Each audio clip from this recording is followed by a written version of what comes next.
This is Deborah Atkinson, and you're listening to Flipping 50, where I address your top questions and things you struggle with most so you can have more energy and less decision fatigue about what to eat, how to move, and you can change your thoughts to Flip 50 with the life and the energy you love in this second half.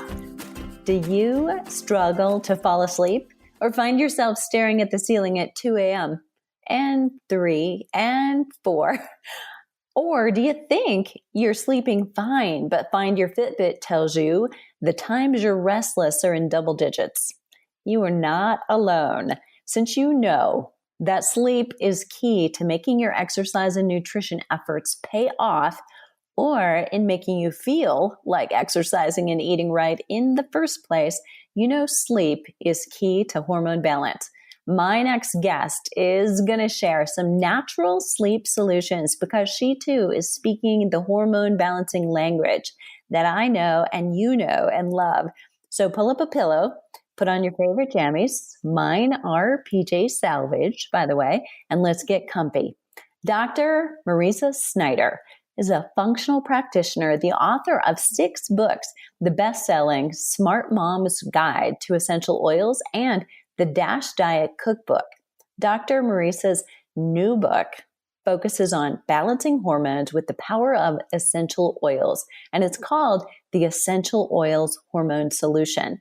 For the past 10 years, she's lectured at wellness centers, conferences, and corporations on hormone health, essential oils, nutrition, and detoxification. She's been featured on Dr. Oz, Fox News Health, Mind Body Green, and many more publications. Dr. Mariza is the host of the Essentially You podcast, designed to empower women to become the CEO of their health. Check out her website, drmariza.com, and I will put that in the show notes for you because it's not what you think it is for women, including recipes and remedies. Mariza, thanks so much for being here. Oh, Deborah, I am so thrilled to be with you today. And I just love your listeners because, girl, they're my listeners. I know they're looking for a lot of the same things that I'm looking for and that I love to solve.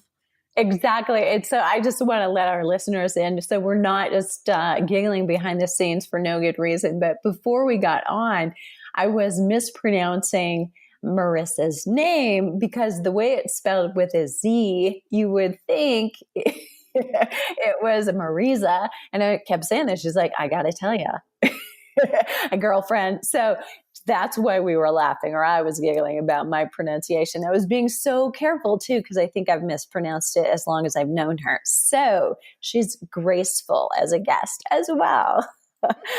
All right. We all have a story, and you very likely had a story that you told once before, but it's been a little while. So I'm so glad you're back. Tell us a little bit more again about your journey, how it led you to your passion in women's hormone health. Absolutely. I feel like I'm like so many women, right? I find, growing up, I was taught that my worth was predicated on how much I did for others. And that is what I did. I wanted to feel worthy and useful as a woman. And so I did all the things for all the people all the time. Even when I didn't enjoy it. So often when I didn't enjoy it, I was dutiful and I lived by obligation, and realized that the last person I ever focused on was myself. And that came to bite me in the booty. And when I was in my early 30s, even late 20s, because it's interesting, Deborah, how you can struggle with hormone issues and just chalk it up as a woman's normal. We're just always tired. That's a woman's plight. Oh, we're just always, stressed. That's just how women operate. And I just thought, watch my mama grow up like that, watch my grandma grow up like that. That was just normality in our world. And so I was like, well, women are just tired. We got so much to do. And it wasn't until I woke up one day, and because my adrenals were, well, not even so much my adrenals, my cortisol levels were so out of control. I had 0 cortisol in the morning and they were completely jacked up at night. So I had deregulated my cortisol levels due to all of this perceived stress, due to being the woman who was running literally running. Like I was running from the store to the car. I was running from the car to the office. I was getting a workout, girl. Let me tell you, besides being in the gym, I was literally running from place to place I because know. I just thought, Had my little marketing hat on there, thinking, okay, we can do something with this, right? yeah. So I woke up one day and I could not lift my head up off the pillow. And I knew that all those whispers, all that quote unquote quote normal stuff that I was dealing with was coming to get me. It came hard. And so I knew something was wrong. I knew it was my body. And I didn't know it was my hormones at the time because I had this inkling, but even then we weren't really talking about them. As I was interviewed by this guy, this podcast a couple weeks ago, and he's like, yeah, hormones are like the hot topic. And I was like, well, we've always had them. It's just that the medical community never paid attention to them. And now we're finally getting heard, and it's becoming the thing because it is the issue. We are struggling with hormones because we are running our bodies ragged. And so when I realized it was my hormones, I ran hormone tests, and I guess to my surprise, but also not necessarily to my surprise, that everything I had thrown off my estrogen levels, I had thrown off my progesterone levels, my cortisol was just out of control, completely whacked out.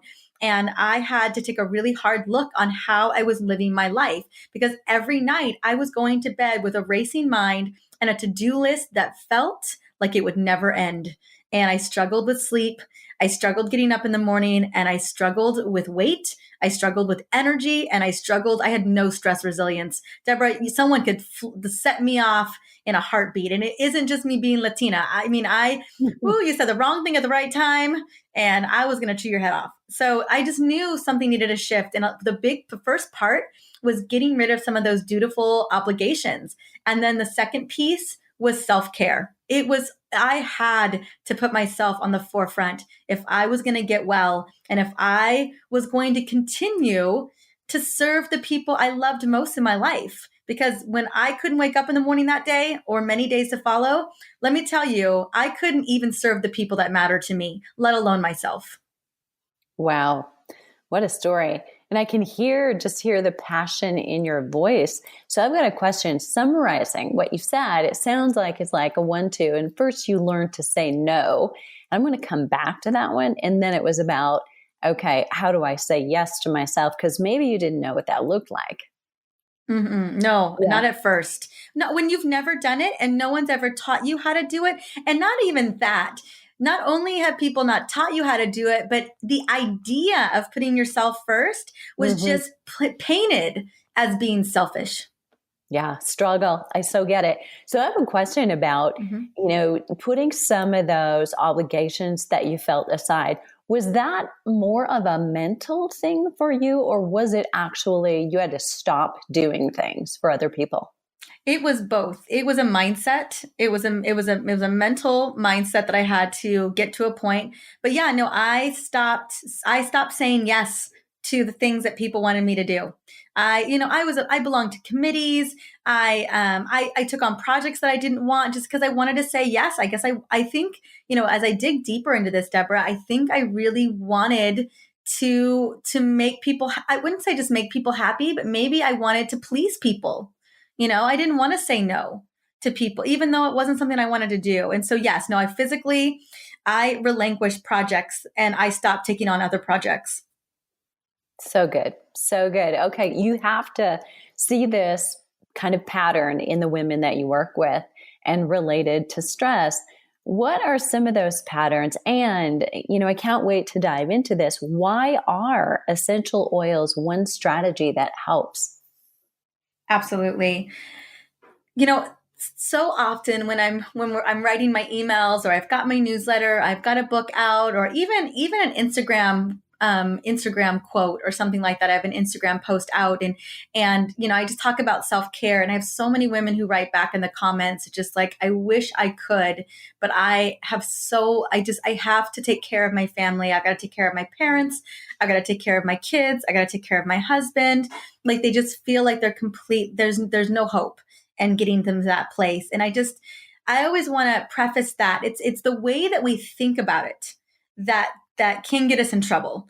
And I always tell these amazing givers, these caregivers, these women that, how, are you wanting to continue to take care of your family for many years to come? Yeah, absolutely, yes, right? That's the answer. Like, well, how is it that you're going to be able to do that if you too are too sick to do it?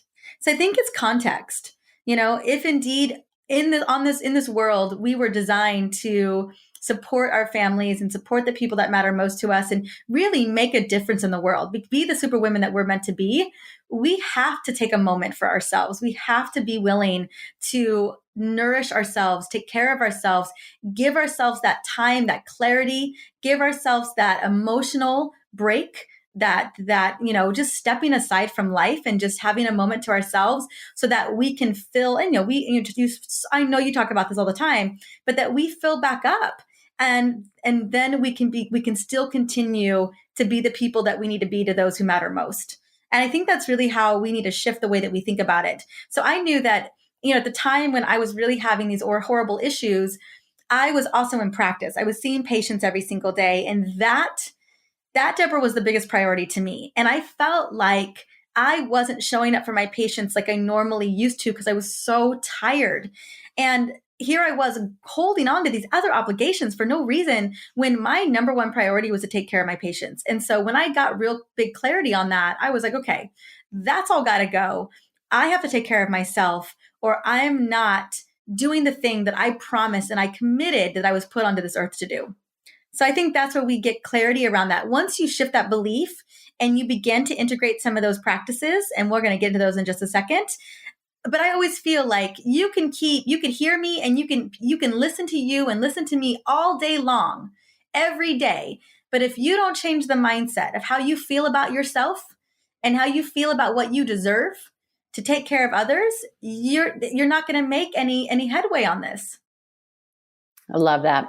Yeah. Strong message, really strong message. And I love that, for you, this happened a little earlier than it might be going on for some of my listeners. And, that's so good, so bad, but it doesn't matter, right? The best time to plant a tree was 20 years ago, but the next best time is today, right?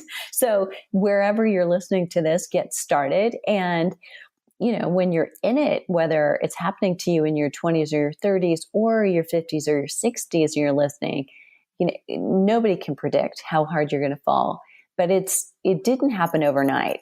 And, so I encourage listeners to think, okay, there are some solutions that can help you feel better right away, but what not to expect is for it to get fixed overnight. So, somewhat pun intended, right? So we are talking about deep sleep here. So what's a good strategy? What do you think essential oils, why have they caught on fire for so many women as a go-to strategy? Absolutely. Well, there is a twofold win when it comes to essential oils.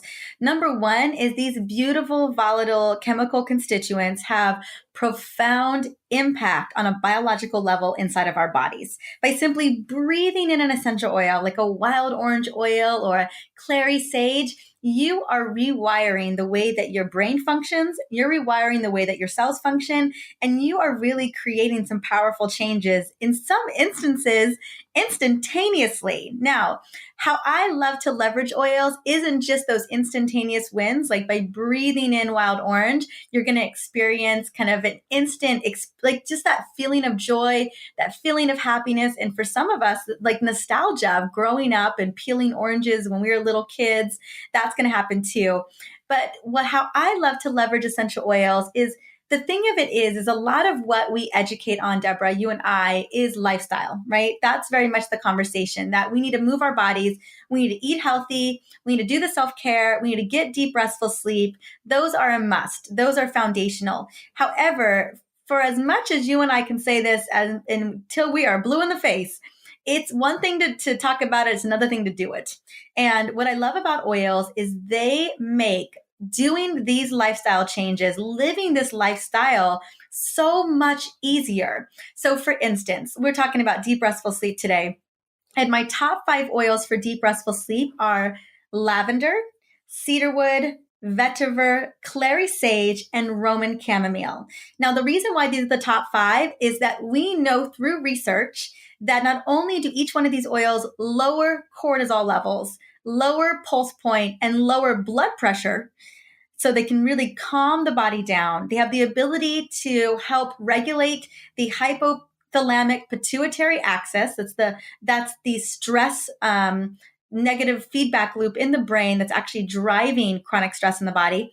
But they're also great at helping to support GABA levels in the brain. That's your calming hormones. And they are extremely relaxing. They're relaxing to the muscles. They're relaxing to the mind. They smell wonderfully calming and relaxing. And a couple of them are also very sedative. They have a sedative-like property to them. So not only are these oils on a chemical level really calming, they reduce stress levels, they act as natural sedatives, but when you pair them in with evening rituals, then you really are setting yourself up for success. So for example, we use these oils every single night. And I don't use all 5, but I oftentimes, I have a sleep spray in a little 2-ounce spray bottle, and it has 2 of those oils in them. And that is lavender and cedarwood. Now, lavender and cedarwood work so beautifully together. They're like the perfect combo for deep, restful sleep. So I have it in a little spritz bottle, and I spray our comforters and our pillows and just spray it into the air. I fill the bottle up with witch hazel or water. For us, we use witch hazel because it evaporates so quickly on our sheets and everything. And I just love just spritzing that about, 30 minutes or so before going to bed.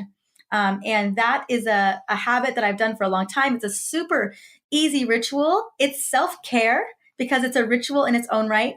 And when you're breathing in those oils, your brain automatically recognizes, because we can change the neurological pathways. So I have a neurological pathway at this point that when I smell lavender and cedarwood, my brain is like, oh, it's sleep time. It's time to go to bed.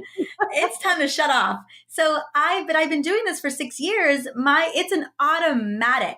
Like the second I start spritzing that oil, I feel like my eyelids get heavy.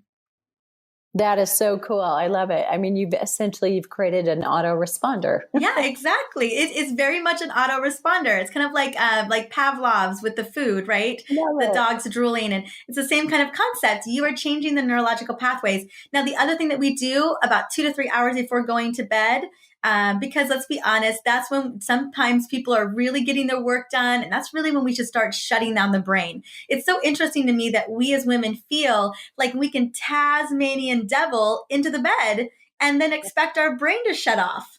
It doesn't work that way, right? If your brain is in fight or flight, stranger danger mode, even though you were just trying to finish an assignment for the next day, it doesn't know the difference. Your brain doesn't know how to shut off. It's wired and tired, because you are tired, right? But you're living in this stress state. And so we diffuse oils as well. And so we have diffusers all over the house. But around 7 or 8 o'clock at night, I flip the diffusers to calming essential oil blends.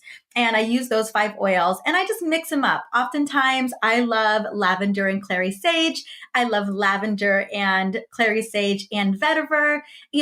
I'm always playing with those combinations. And we always have a little cluster of those oils next to my diffuser. So I just kind of pick and choose whatever I feel like. All of those oils are pretty much going to do the same thing. It just kind of really depends on what kind of smell I'm interested in. What kind of aroma would I love to have that night? And we can begin to get those oils going, kind of shut things down, relax, and just allows, again, it's setting the tone and setting the mood for less brain power, for less constantly go, go, go, work, work, work mode. And we began to change those neural pathways. And again, these are rituals that are we're talking about 5 minutes or less, right? I'm not here to tell you guys today that you need to do a bath ritual every single night. Oh my gosh, shoot me in the head. I don't have time for a bath ritual every single night. I know you don't either. And so, those are the things that I want you to be like, what are easy self-care rituals that you can do that seem simple enough that can have a profound effect on calming the mind and calming the body and will get you that deep, restful sleep? Is there anything that listeners need to know? Because you should see my paper over here. I have like scrupulous notes. So, listeners, you're going to benefit from that. So, if you're walking, you're lifting, you're driving, I've got you covered. I'm going to put a lot of these little juicy tips into the show notes. And we're going to get to this in just a minute, but Mariza has a really juicy little gift for all of you too. But what if, like me, since we talked the first time, so I'm definitely more heavily into it than I was.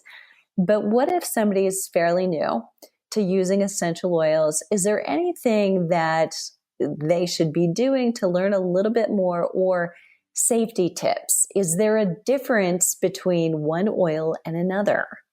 Ooh, that's a great question. And there's a lot of, well, let me tackle the first one, some safety tips. There's only 3 ways to use essential oils. One, breathing them in. So it's called aromatherapy. And we think about the concept of using essential oils as aromatherapy. And that's just breathing them in. Number 2 is applying them topically. And when you're dealing with stubborn sleep, I tend to prefer the combination of aromatic and topical usage.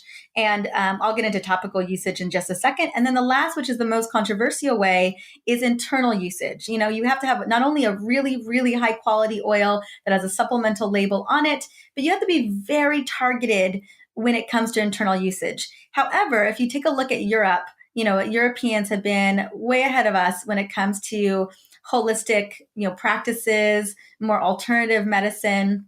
And they've been using, lavender is prescribed for, restful sleep.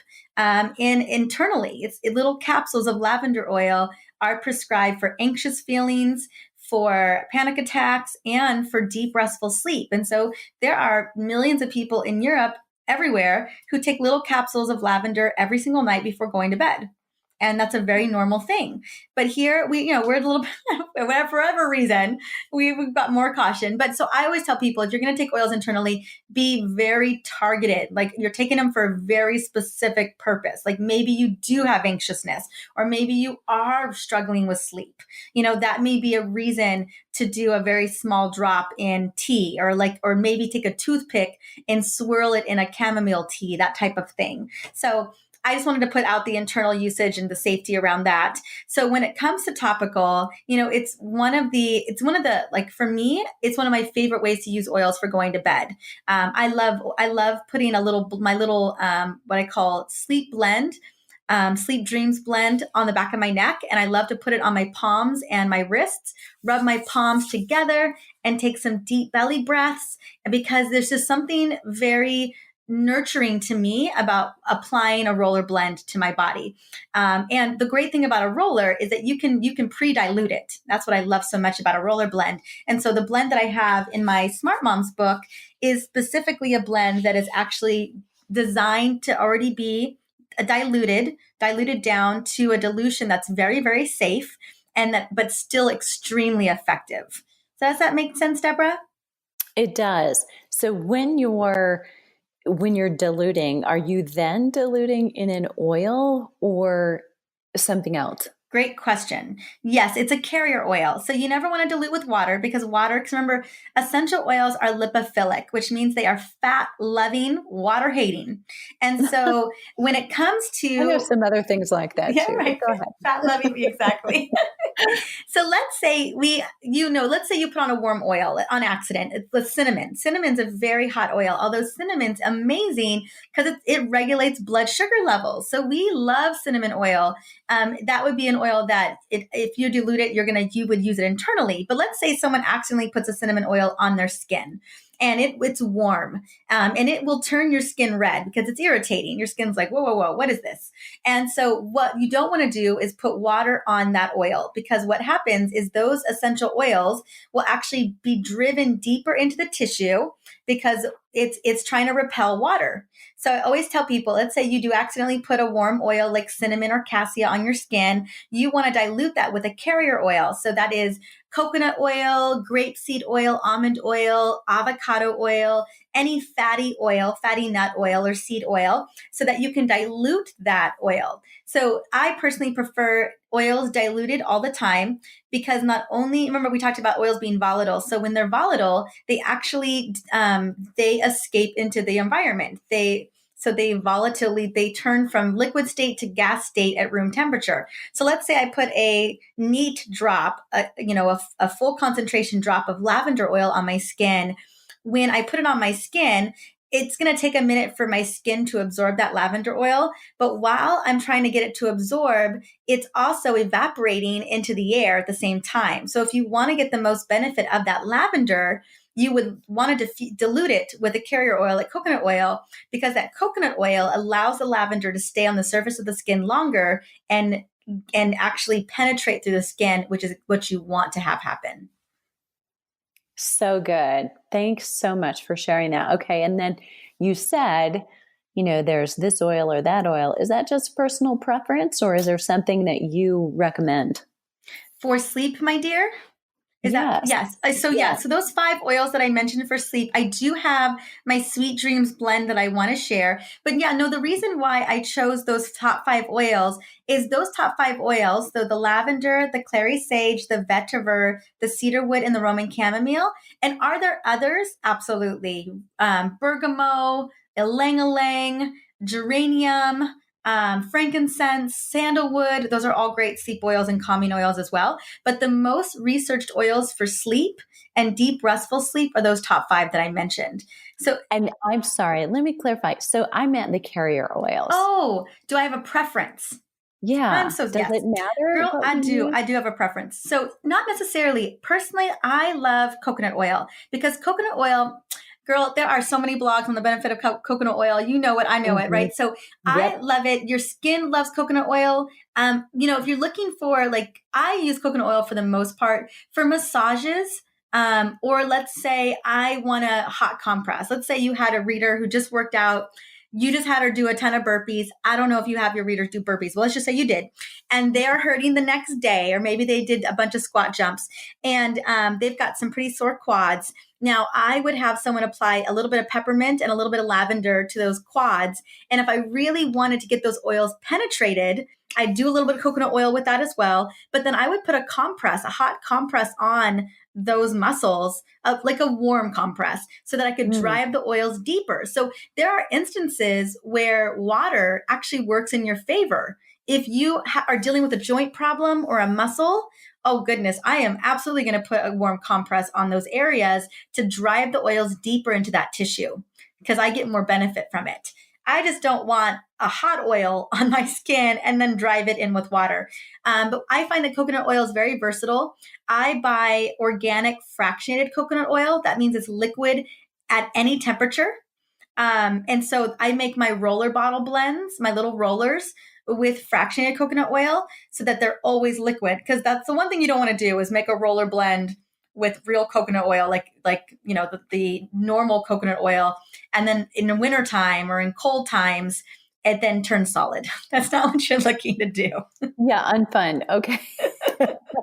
Great tips. So good. All right. And you have this juicy gift. Tell listeners about your top hormone essential oil recipes that you're sharing and where can we find those? Absolutely. And then I just wanted to quickly share the blend. I feel so bad, you guys. I wanted to share that blend. And so it's just 10 drops of lavender, 10 drops of vetiver, and 5 drops of ylang ylang in a 10 ml roller bottle. Top it off with that fractionated coconut oil. And that's your Sweet Dream blend, back and neck, bottom of the feet, on the palms, super easy. But then you can get more of my hormone blends. I have this really amazing, my top go-to hormone blend. So I have it for stress, for mood support. I have it for cravings. I have it for libido.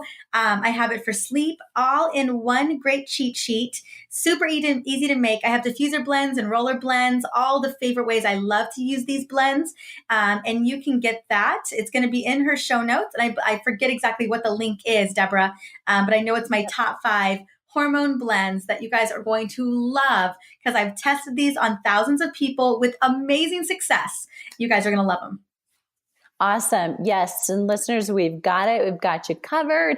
Mariza, thanks so much for being here. Mm-hmm. I'm going to have such a great night's sleep tonight.